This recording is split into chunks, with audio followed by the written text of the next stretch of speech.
we can't get the fish to live properly. For the fish problem, well, it's going to be a hard situation to fix because, well, fish are animals too. They have all different feelings, likes and dislikes. They're just fishing them out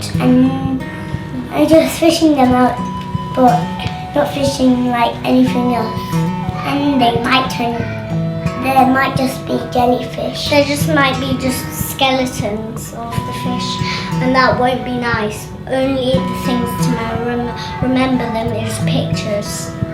We're just getting really big fishing nets, and we're getting more than we need. And if we get more than we need, really, and then it goes to all the restaurants and stuff, they kill them all and, you know, get ready for them to be on plates. And then the ones that people don't eat, they just throw the dead fish away back into the sea. And there is this myriad forms of life. Well, they can't live in an acidic sea. Which we're creating. My name is Hal Chambers and I'm the director of the LEAPER project. I initially decided to create the LEAPER project through meeting an audience member. His name was Steve Key, and he had told me a story about how he protected salmon fish, nurtured them in a salmon nursery, which is officially called a reconditioning unit, where he cares for these salmon, helps them deliver new salmon fish each year, spawning lots and lots of salmon in his unit, where he then puts the fry salmon back into their native streams up in Scotland. I have to, because this is like painting the Forth Bridge, this job.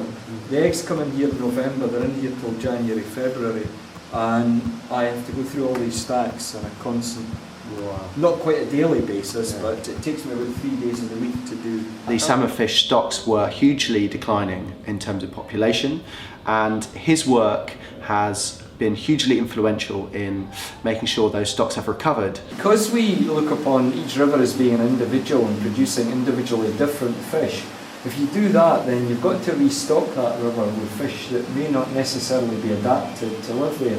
He has found a way of feeding salmon in fresh water, which is an absolutely amazing thing, because scientists previously thought that that was impossible. We go to St Anne's Wells after school, and we have this little club and there's a pond with loads of fish, and we look after the fish. We feed them with Lila's brioche. These salmon fish are able to spawn year after year and live for up to 10 years in this unit, which is quite incredible really, considering after they usually spawn in the streams, they die because they have no energy left to find food. I think his small act of kindness, this small act of defiance against this sort of doom and gloom future, is a lovely metaphor for what we can do as a public, what we can do as individuals, to offer very small acts of kindness and morality, and hopefully that can change things for the better. The salmon fish is an incredible fish. It's the king of fish, known ominously by fishermen as the red fish. There's a huge amount of respect for the salmon fish. What we're trying to do with this project is help children and their families create a relationship with the life in the sea and the rivers. What would happen to the world if there was no fish left? What might happen to the world if there's no fish left in the sea? It's part of us making the invisible world visible, bringing a world that is largely unseen. You know, fish are often seen as well, the cold-blooded, sort of slippery, slimy customers, and not kind of cute like you know, puppy dogs or teddies or anything like that. So what we're trying to do is to find an accessible, emotional story to tell to children and their families. I think the salmon fish is a very inspiring fish. It has a great sense of determination. It swims out from its original streams and it goes all the way out through the rivers, out into the open oceans, and then has this urge to come all the way home to its original stream to spawn. And it's faced with a huge amount of natural predators and obstacles, but the human obstacles are huge, with pollution. Subsequently, there's the changing temperatures in the sea, climate change leading to a lot of their food moving around, migrating to different places, making things harder. And of course, overfishing. It's about really enabling the next generation to see what they may lose. What are your favourite kinds of fish? Like, do you have any favourite fish? My favourite fish is sea bass. My favourite fish is fish and chips. Cod and haddock. Cod and haddock. It's a conversation between the generations, because if we, our generation, and the next generation don't step up and really make sure that we have a sustainable future, then in a couple of generations' time, 50 years' time, there may be wild fish may be a thing of the past. They may go the way of the dinosaurs. And I suppose the purpose of the story that we're telling is just to inspire, even if it was one person, to want to make a difference, to go out and find the way of creating a future where we do have a beautiful ecosystem of marine life that is full and strong, colourful, and is there for many generations to enjoy. Would you like a world where there was no fish in the seas? No. What would you feel like if you couldn't have your fish and chips for tea? I would feel sad because we might have fish and chips for tea all the time. Well, I don't think you should catch a fish, because also you should think about fish's feelings, because they probably do have feelings. They have emotions too. We're not the only things on the planet, remember?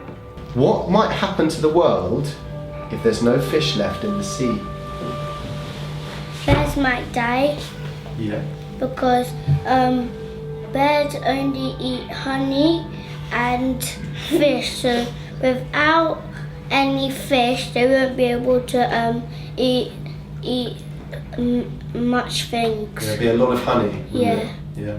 No. Because I think if we keep fishing all the fish at the rate that we are, they might go the way of the dinosaurs. Do you know what happened to the dinosaurs? Yeah, they died of eating just anybody. Well, really, fish is a good thing to eat, and if we run out of fish, well, lots of animals and things might die, and some things might be extinct, and so we should try to balance out the fish before they do get extinct. If we don't have the fish, because then the bigger fish won't have anything to eat, and they'll probably die of starvation. Then they'll die. Then they'll die. Then they'll die.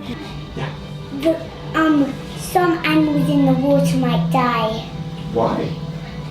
because they don't have any more fish there. Like whales might die. Because they've got nothing to eat. Yeah. It will start to get, because all the animals will die, and then protein. You need lots of protein, and so we'll start getting ill.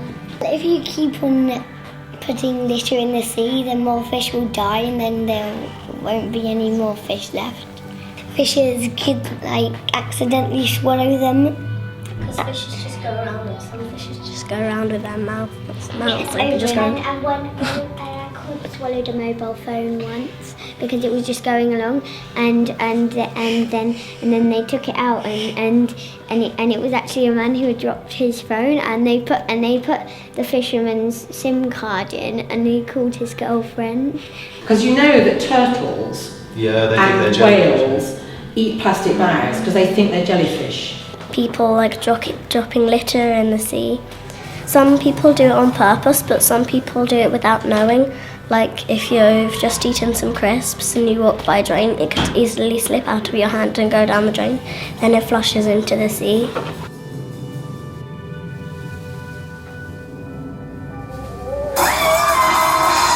The salmon's world is destroyed by the waste, really, and then overfishing obviously as well. When you take a plastic bag, what you're taking is somebody had to go and get the oil out of the earth, huge energy cost. Somebody then had to take that oil and do things to it, chemically, physically, with energy, to then make some plastic, which then got made into a plastic bag. So that plastic bag has a huge cost before it ever gets anywhere near the shop that it goes in. When we do climate change, then it's, for the big fish, it's making the oceans too warm, so the fish are going away. But for the bigger fish, that means they won't have any fish to eat, and they'll die, and then they'll die, and then they'll die, and then they'll die. We also have a fairly major river that you'll see if you drive up the A9 called the River Garry that was abstracted for hydro schemes to the point of leaving it as a a rocky paved corridor in the summer. David's been working with, along with SEPA and the hydro generating schemes to try and get water put back into that river. It was a fairly major salmon river at one time and went into complete demise as they sucked the water out of the lochs. We can show that it's better to build something good that has a good environmental footprint, if you like, and yet we still don't do it. The puppets are being made by Claire Harvey, a very talented puppet maker. We're working with a composer called Jim Harborn, who's a very talented folk songwriter who also creates amazing soundscapes. We're working with many actors who've worked with Tucked In before, who are very skilled at not only storytelling and singing, puppetry, movement, but they're also fantastic devisers. We work a lot with light, creating really beautiful images, humour, and we really like to try and find a world that is small and handmade. In fact, a lot of this set is made from recycled materials. It's a kind of huge, expansive world made from stuff that you can find in your house. The salmonfish is an interesting, everyman character, a passenger through this incredible, complex world. The salmonfish in our story goes through a very, very exciting quest, starting off actually its life in the salmon nursery where Steve works. So we've actually taken reality and we made a theatrical version of this salmon hatchery where he works. It starts its life there and it's nurtured through all the way through to the fry stage, where it's a small little fish and it ends up being taken to a stream in the, near the River Tay, where it starts its life, and we follow its life all the way through to the oceans, where it comes across all sorts of predators, it finds food, and of course it comes across the human obstacles. There is going to be a moment, a sort of point of no return, where fish stocks and marine life cannot recover from the declining sort of numbers. That moment is coming. It's more important to tell this story than ever in history. A lot of what you read in the papers and see in documentaries is very sort of doom and gloom about this subject. What we're trying to do with this story for children and their families is to tell a positive, entertaining story which is moving and funny, and hopefully you'll leave the audience, leaving the theatre, beaming, and also start a conversation between the children and their parents when they ask why those things were happening to the salmonfish. Why was that journey so difficult? What were those obstacles that the salmonfish faced? Humans are unbelievably inventive, creative and capable. And I do think that somewhere along the line, how much devastation will have to happen before this happens? Somewhere along the line, somebody will come up with the solution, if you like. The solutions, there'll be lots of them. No, we could change it. So, for instance, this could be one part of the sea in one country and then another. Each country could have a bit of the sea, and if they really like the sea and the fish, they respect them just like they respect you. They should look after it, but they could only. I got a good idea. I'm going to take a bit out of Jack's idea. I'm gonna take Elsie's idea and change it. Put a robot. Yeah. But do you think we should be putting pollution in the sea anyway, or plastic and things like that? But you could make this electric fish that says go away. Because they probably won't want to get electrocuted. Catch some fish and put them somewhere where people can't fish them. So then there could be more fish for them for when there isn't any fish left. Make more of the marine protecting zones. Yeah. Maybe a no fish day, week, year. Just something to let the fish get more and more and more. You could only fish at a certain time. On your own birthday. We could have an area for some fish. So some fish could be here, some fish could be here. They could have their own homes. If you move the fish into a certain place, then tell someone, and then they could tell someone else, and then that person could tell someone else, and it goes on and on. You should keep telling people on and on. That's a good idea, because if people get alerted, they might stop eating fish, and then fish might be able to get bigger amounts.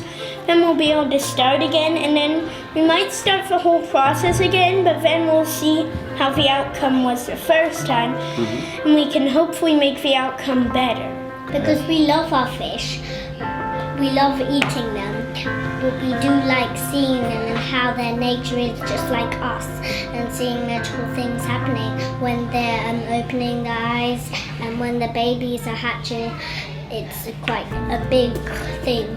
Should we go back and do some arts and crafts? Well done. Arts and crafts should be good because I'm going to be an artist when you grow up. Oh, you're going to be an artist when you grow up?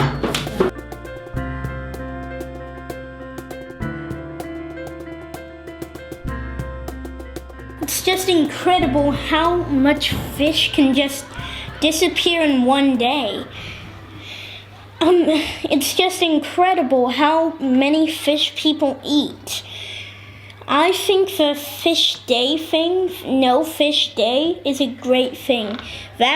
This is a warning to stop eating so much fish or stop fishing for so much fish. We're showing you the other things you can do.